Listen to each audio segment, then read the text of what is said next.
other. We gotta unitize and don't believe the lies. This is a message to the blacks and any other minority. Live well and love self, that's the priority.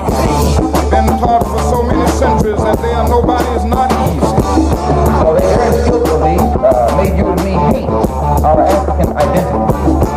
Maybe the English language should be reconstructed so that teachers will not be forced to teach the Negro child 60 ways to despise himself and thereby perpetuate his false sense of inferiority. Our features and our skin and our blood, while we had to end up eating ourselves, it made us feel inferior. We must no longer be ashamed of being black. Hallelujah. See, Jumbo, welcome to Satora's Black History Corner Internet program. We are your hosts, Catherine Hunter-Williams and Miss Catherine Blake. Hello, everybody. We want to take a moment to remember, before we get into our program, Richard, what is his name? Richard.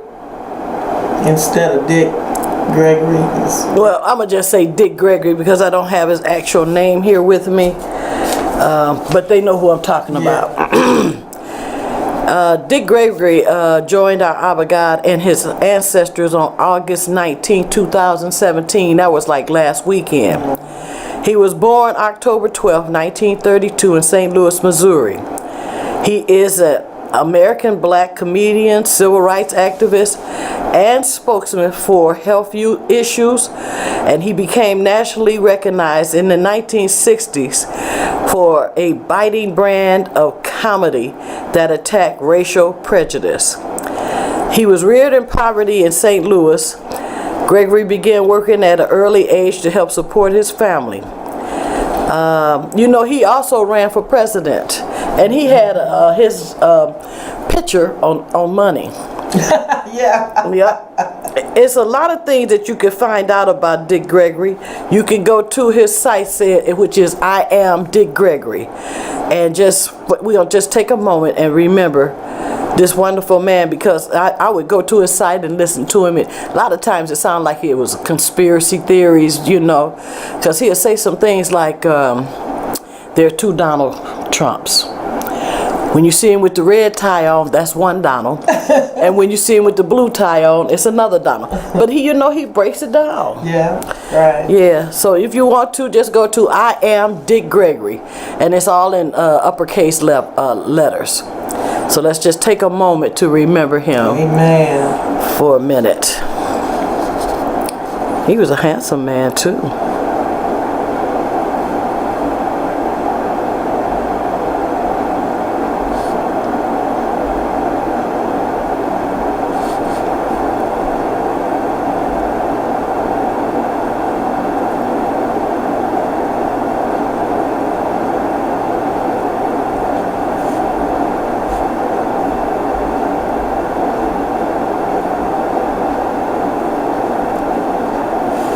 All right. Dick Gregory joined Abba God and his ancestors on August 19, 2017. Amen. Pray for his family. Yes, all of his children. We were talking about his wife, Lillian. I think her name is Lillian. If you really get to, get his book, I think it's called. John, can you look it up and see? I think you got look and see what the name of his book is. I think it's Nigga. Yeah, right. Yeah. And he talks about his wife, his family, his growing up and everything. And one thing you don't hear about his wife, or when you go try to find out some information about her, there is none. But if you go to his book, you will find some great information about her. She had 12 children. One of them died. Dick Gregory Jr., he died. She also was out there when he was doing all the marching for the civil rights movement. She was there. She was by his side. She was by his side. She was going through it all the time. Pregnant or not, she was out there. Right there. Yeah, it's an interesting story. Did you find it, John? Let me see. Well, he had several books. He's well, you know, the N-word. autobiography. Oh, it's called Nigger, an autobiography. Then there's That's the one. Callous on My Soul, a memoir. Dick Gregory's Natural Diet, okay, Up From Nigger. Dick Gregory's Political Primer. Dick Gregory's Bible Tales, and the most defining moments in Black, I think it's Black History or something like that. And Well, I got the one that's called Nigger, his autobiography, and what's the other one? The Bible Tales. Bible Tales, and also there's Mine of Useless Information and The Shadow That Scares Me. So he had like several books, 1, 2, 3, Yeah. about seven or 8 books, 8 books, yeah. So he had quite a few of them out. Yeah, he was down in Detroit last year or the year before, and I went down there and seen him and Paul Mooney, and they will have you cracking up. And it was just good to see them, you know, in person, because I have so much information about Dick Gregory, but I had never seen him in person. I had seen Paul Mooney before when he was called himself Off the Wagon. It was awesome to see him, and the way they treat you, you know, they make you like you know them, but you don't. You just first time meeting them, but they have a conversation with you. It was awesome. So if you want to check out Dick Gregory, go to his website. I am Dick Gregory, uppercase letters. All right. And there's documentaries on him on all the stations. Amen, because he was awesome, man. I'm telling you, he ran for president. I think he ran before Congressman Shirley Chisholm did. Yes. I think he ran before she did, and he put his picture on money. You know, it wasn't real money, but he had it on like a dollar bill or something, and he was out there passing it out. He said thought he was gonna get in some trouble, but he didn't. And well, they did make him stop that. Yeah. It's interesting. Just go check him out.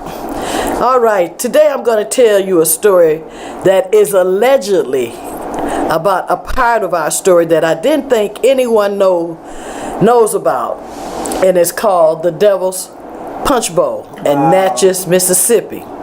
And Miss B is going to tell you our story about Charlayne Hunter-Gault. But I'm gonna let her start her story first about Charlayne Gault, and then I will tell you more information about the Devil's Punchbowl in Natchez, Mississippi. Mississippi was hard on his black people, and still is. I think some of them still. I know some people from Mississippi. They still can't look at them and look at white people. They turn their head or they have their eyes down. They can't even look at you when they talking. I'm serious. You ever met people from Mississippi? Yeah, I got family there. Okay. Do you see how they do? They don't look at you. They talk to the side when they talking to you. Really, I mean, I met some older ones, not these younger ones, but older ones, no. And then when we come in contact with white people, they have their eyes down. They don't lift their eyes up. Just check it out. Okay. I didn't see that with my family, but well, I seen it, and I seen it with several people from Mississippi. With the older ones. Yeah, and they were older. And also Arkansas, when I went down there to Blythesville, the way they did certain things. There's some things that's still in them, the older one. But the young ones, you ain't finna get them. What? They ain't playing that. These young ones, no. But some older ones, it's like some of them have that blonde, blue-eyed Jesus. And we know that that's old, but they don't want you messing with my Jesus. Don't you mess with my Jesus. Don't you talk about my Jesus. Oh, they like that here. Well, I would go down there and tell them, and they tell me, come down here with that black stuff. Yeah. Right. Yeah, so it is what it is, people. And you better be on it, because there's some stuff going on now.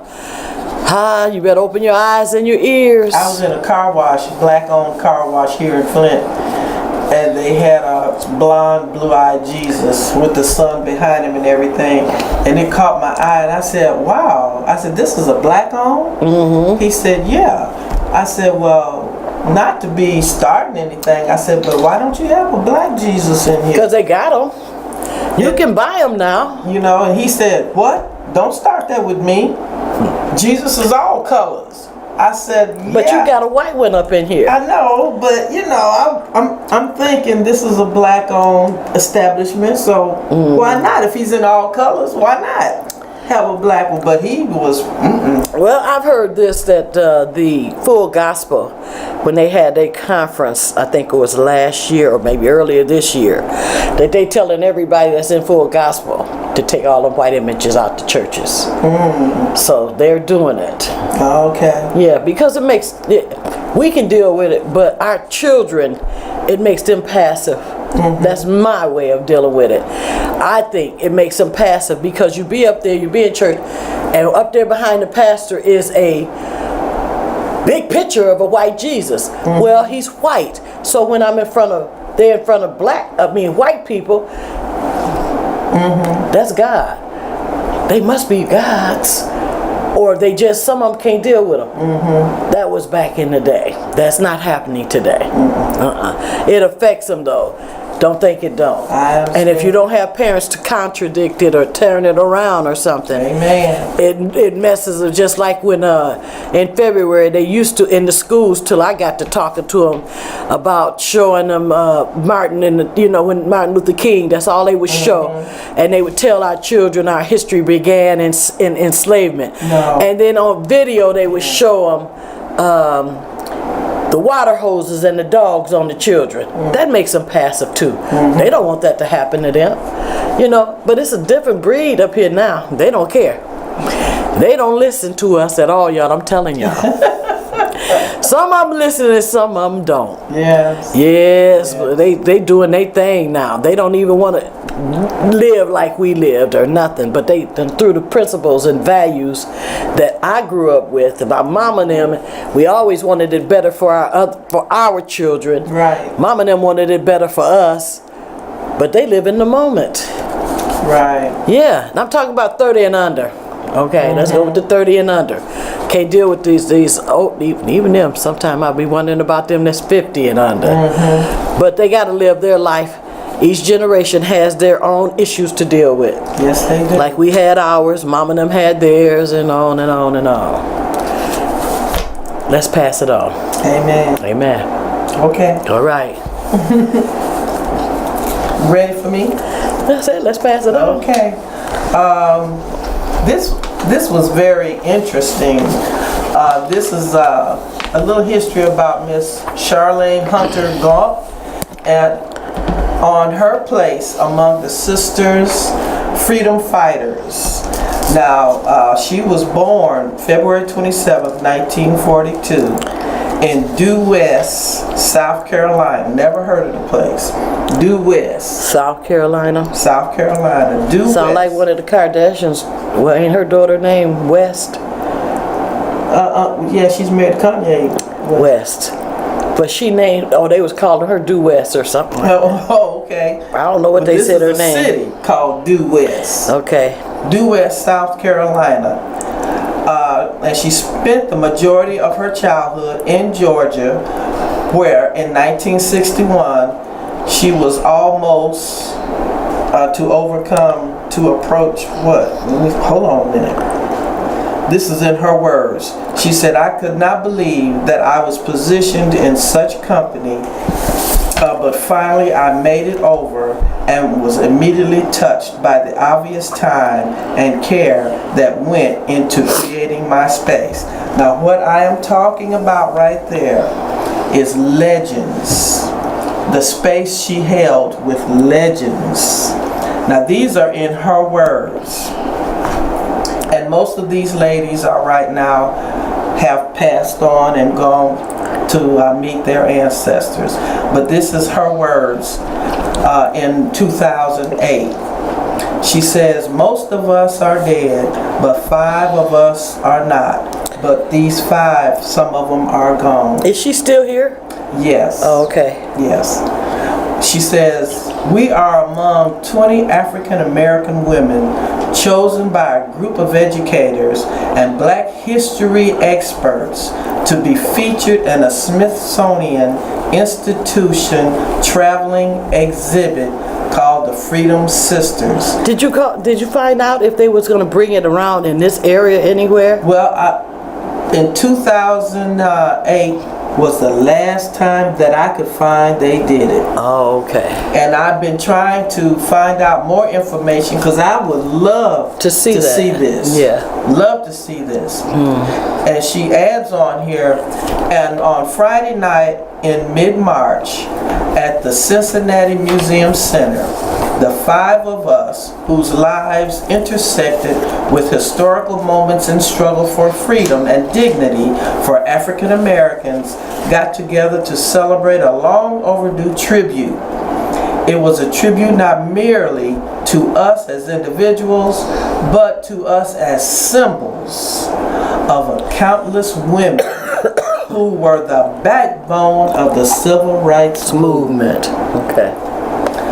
She says, my flight from Johannesburg was a flight from hell. Okay. Oh, she went to South Africa. Yes, she did. You do get free over there. Okay. You go to Africa, you gonna get free. Oh, there's another young man, Duane Robinson, just got back from Egypt. Okay. And I want to speak to him about his spiritual. And he said it's so spiritual. He got It is. so spiritual. He It said is. he's a changed man. Yes. And I said, we have got to get together so I can Yes. touch you Yes. and give me some information about your spiritual journey. When I went to the pyramids, over by the He pyramids, went. He went. and the Sphinx, He saw that. it's something that felt like it just said, suck me in. Yes. And that's all she wrote. I'm serious. I found out so much information about the lies that were told to us for hundreds of years. And just to break down those lies was freeing. So I went over there as a cocoon, came back as a butterfly. Amen. Changed my life. Changed my life. That's what he said. His whole life has changed. Yeah, He's a I young can man. tell you some other things about the Bible too. Okay. But that's another thing. The Comet Study Group studies that. Okay. You know, so Alright. hey, we got it going on. Oh, just right quick. The Comet Study Group meets on September 20th at Good Beans Cafe on North Grand Traverse, since we was talking about it. Okay, and we do study things about what came out of Africa. Okay. And a lot of times people think that Egypt is in the Middle East. It's in Africa, North Africa. So I was listening to some children arguing about this down in Detroit. Really? I went, to the Africa World Fest. They was arguing about it. The little girl was telling her, it's not in the Middle East. It's in Africa. Okay. And I was listening to them. No, it's not. And I said, she's right. It's in North Africa. Africa. Yes. It sure is. So don't do that. Okay. It's just interesting. I'm sorry to interrupt, but This is all in her words. She said, I had a lingering sinus infection and I missed my connection in Paris, which then resulted in me missing the connection that would have put me in Cincinnati in time for a small intimate dinner that kicked off that weekend. She arrived in Cincinnati 7.5 hours late, and I was still exhausted the next morning when I arrived for the preview of the exhibit. I bet that was really something though. But she says, my fatigue and frustration fell away. However, when I met up with the 4 other Living Freedom Sisters, she met up with Dorothy Height. oh yeah, Yes. founder of the National Council Amen. of Negro Women. That's who I went to Egypt with. Was them.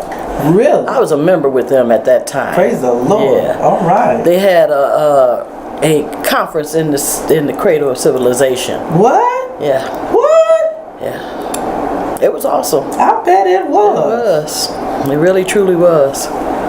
She said Sister Height was in a wheelchair, but with a mind as sharp as her broad-brimmed velvet crimson hat. She wore her hats, that's for sure. Amen.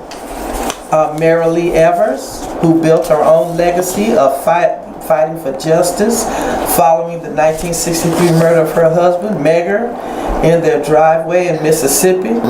Kathleen Cleaver, the radical revolutionary turned prominent legal scholar and educator, and Sonia Sanchez, the renowned poet and scholar, who, realizing as soon as we spoke that morning that I was suffering from a sore throat and promptly handed me a ginger candy from her bag. and made me a cup of green tea. Wait a minute. She didn't mention anything about Martin's wife, Coretta Scott. Well, no. There were many there, but these are the women she met. Oh, okay. Right there. Okay. Gotcha. But this is what she said about Sister Hyde. I thought this was very interesting because I didn't know this. Okay. She speaks a little bit about each of the women, because there's several women, but she speaks a little bit. Now, this is what she was saying. She said, later, Dorothy gave us some insight into one woman's way of getting her due. She told us that she actually was the one female included, along with the male leaders, in many of the important civil rights meetings with presidents and others. But she said it took a while to realize that when picture-taking time came, she was always on the end, making it easy for her image to always be cropped out. Oh, really? Yes, and publicity photos in the newspapers and magazines. And finally, she said she decided to take matters in her own hands. Okay? She said, I just started moving to the middle.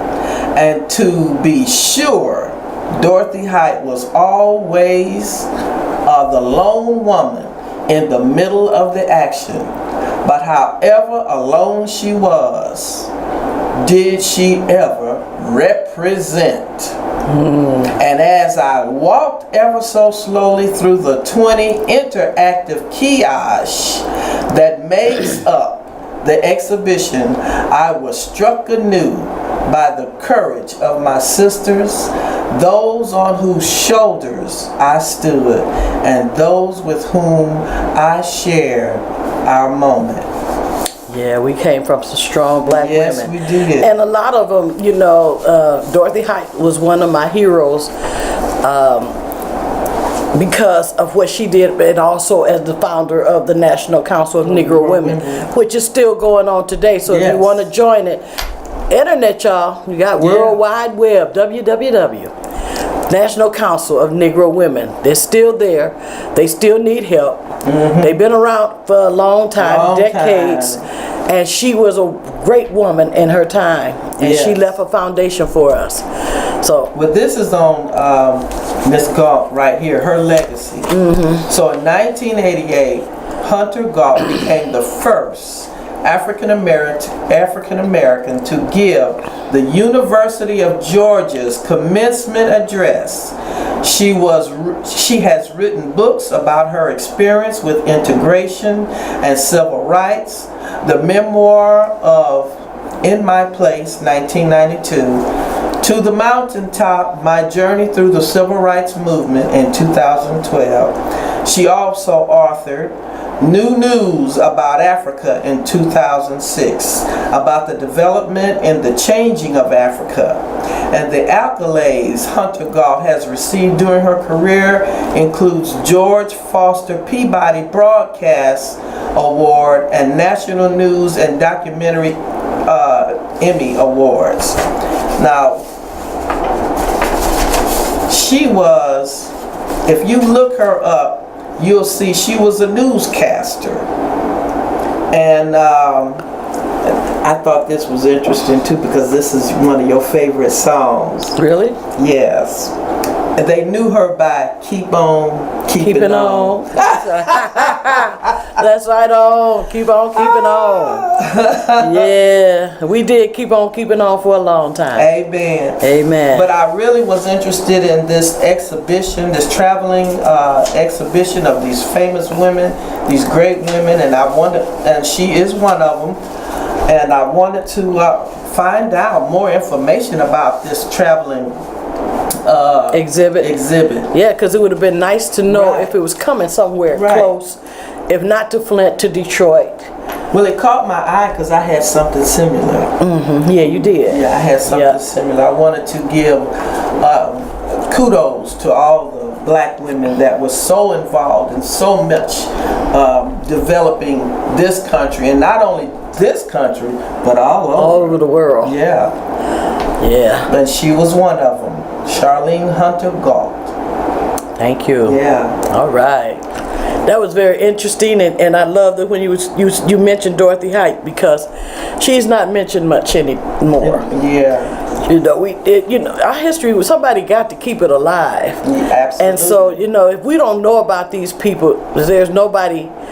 If you're not taught it, you won't know it. That's it. And sometimes I don't think our youth, number one, I wish they would put it in the school system.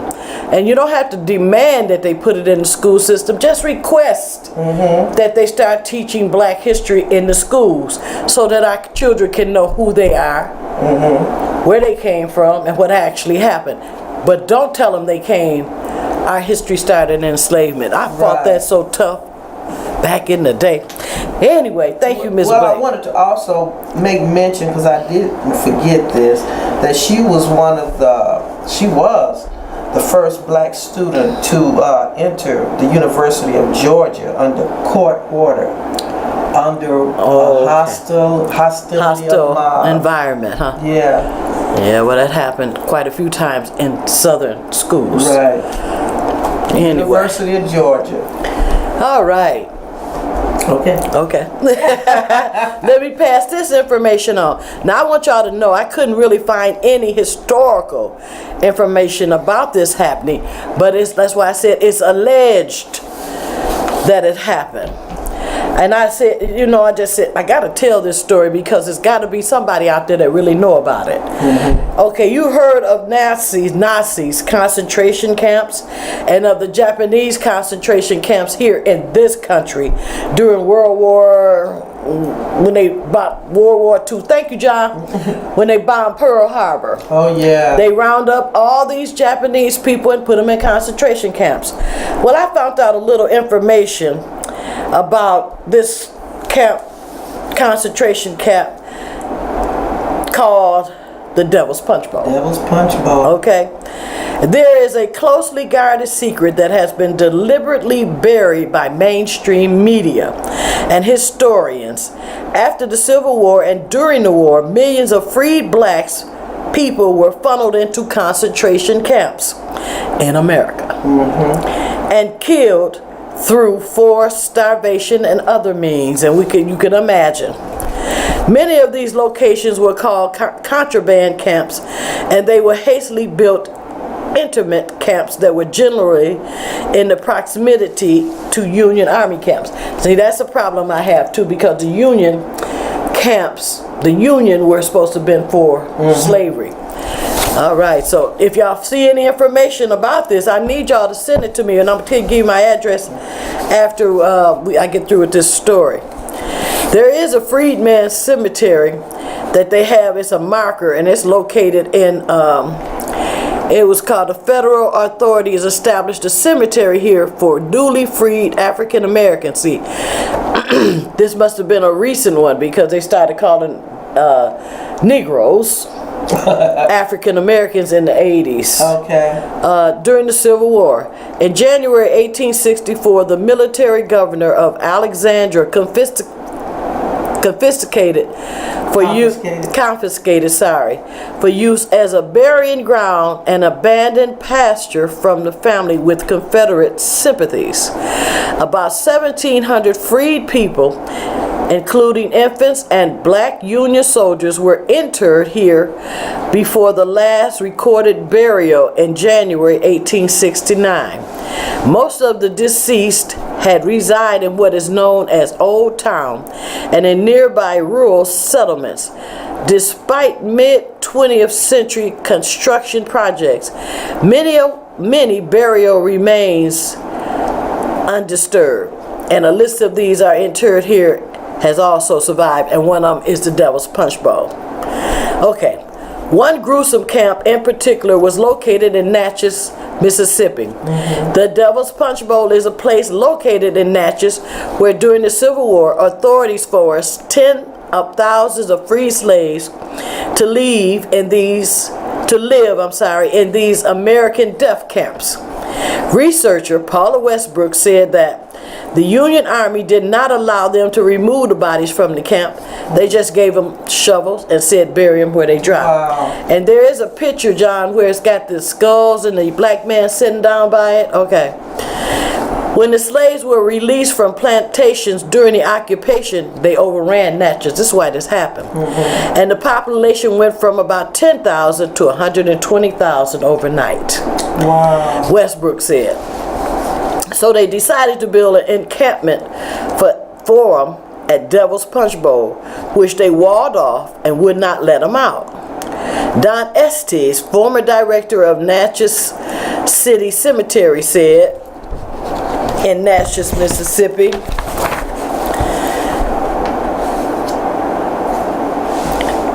that a racial estimate, let me make sure I got the right page, racial estimate alone, official estimate, that in the time span of just 1 year, over 20,000 free black people were killed in this concentration camp called the Devil's Punchbowl. Okay,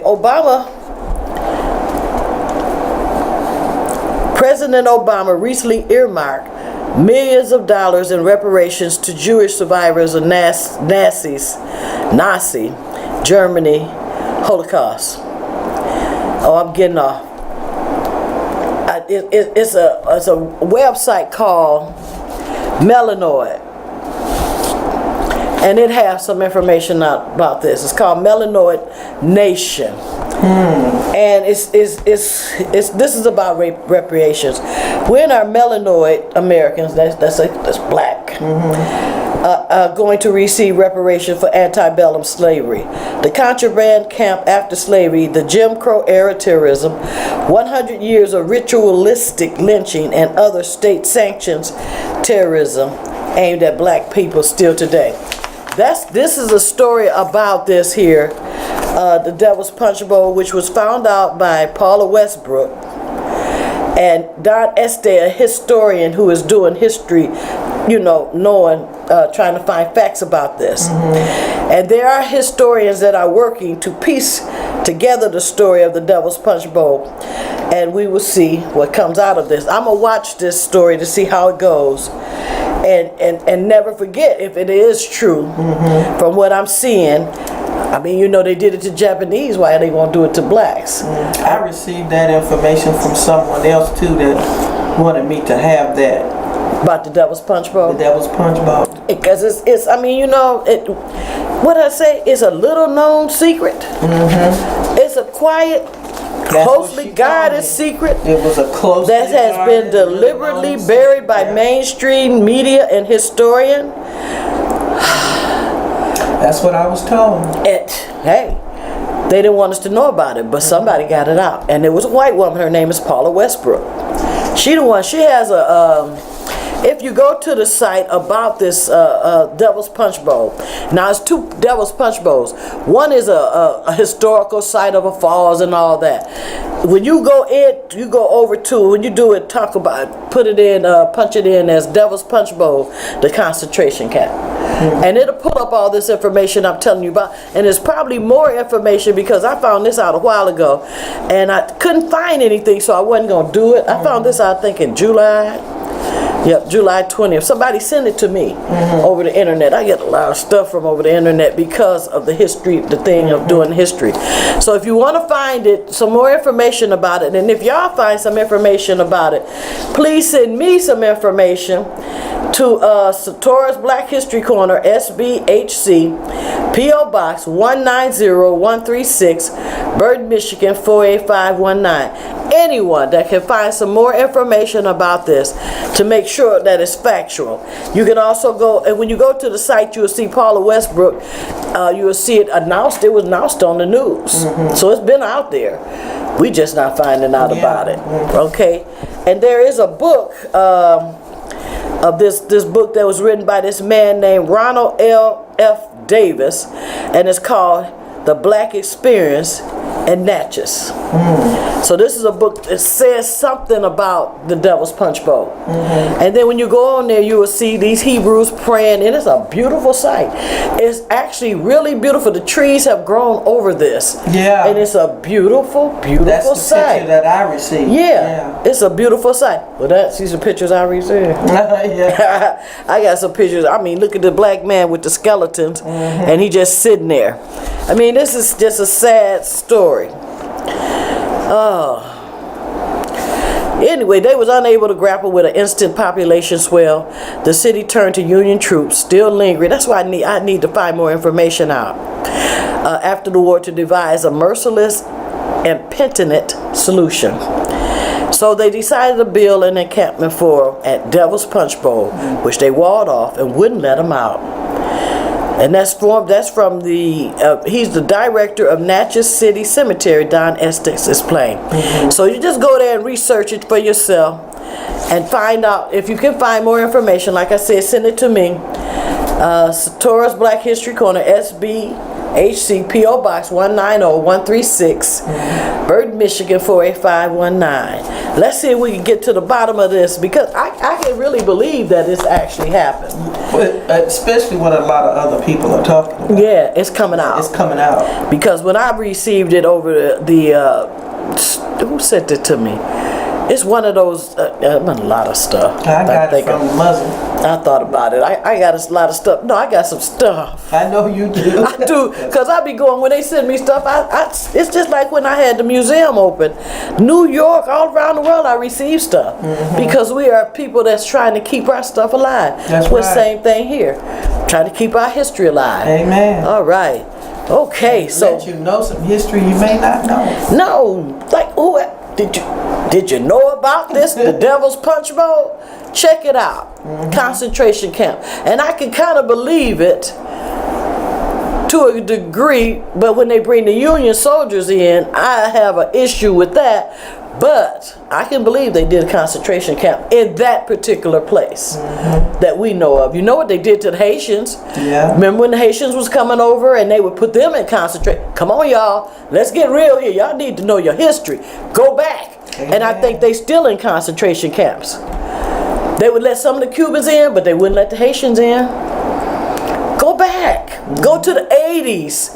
Go to the 80s and find out what happened to the Haitians when they would come over. They got them in concentration camps. That's what we called it.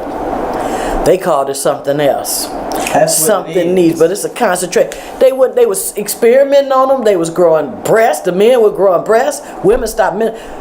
Check it out. I used to talk about this stuff. Lord have mercy. Anyway, that's stuff that we need to know and to keep it alive and let our children know. But as you're doing the negative part, because it is a negative part, also remember to speak on the positive part. Because like she was talking about Charlayne Hunter-Gault, that's very positive. And she named several black women that have done things in this country. Same thing, you got to balance it out. You just can't say all the negative, because I know some brothers out there that would just tell you nothing but negative. Well, I don't like that. I like to balance it, because we got some positive stuff. Right. Our people have done stuff here in America and around the world. Their contributions and achievements. You can't do that. You got to tell it all. That's right. All right. And being the first black woman to enroll in the University of Georgia. Georgia.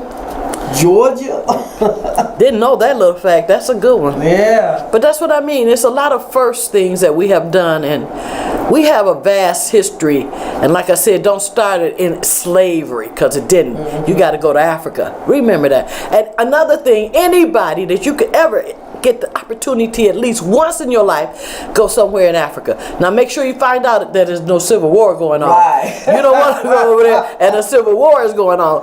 But it's some wonderful places in Africa, and I'm telling you, it'll free your mind and it'll free you spiritually. All right. All right. All right. So that's our story about the Devil's Punch Bowl. And Charlayne Hunter-Gault. Amen. Be sure to check out political commentator, and I changed his name for pundit because he's a commentator, Dr. George, or are you an analyst? Which one are you, Dr. George Moss? All right. Dr. George Moss every Monday at 2 p.m. on allpointstv.com and on YouTube. And also some of allpointstv.com programs are on Comcast Channel 17 every Tuesday evening from 8:30 to 9:30 p.m. If you would like to know more information about our theme song, Be Proud to Be Black, featuring Martin Luther King Jr. and Malcolm X, contact TP Productions at 810-962-3258. You know Kwanzaa coming up, and so is Black History Month. Martin Luther King, good song to play. We say Asante thank you to all of you who have watched our program over the years. And as always, we encourage our young people and elders to do your own study through researching, find the truth, be a truth seeker, and learning more about who you are, where you came from, and of course, to learn about our story, which is encompasses all of that. And to pass it on and keep it alive in the hearts and minds of our children. They must know our story. Know the past, they can understand what's going on today, and they can move on toward the future. Yes. Today will be our last program of Satora's Black History Corner. Like I said, I thank you all who have watched our program on this day, and John might keep some on at allpointstv.com. I don't know, but this is our last program. And also, it would be the last time that I will be writing the newsletter. 34 years of doing this has taken. It's time to move. I like Ecclesiastics 3:1. There's a season for everything, right? Amen. The time and a purpose, and it's just time to move on. Amen. Thank you. Once again, and always, always remember that American blacks are a spiritually strong and resilient people, and that with God on our side, no one can keep us down. Love yourself, always be proud to be black, and always keep on keeping on. Keep on keeping on. Amen. Hotep, which means peace.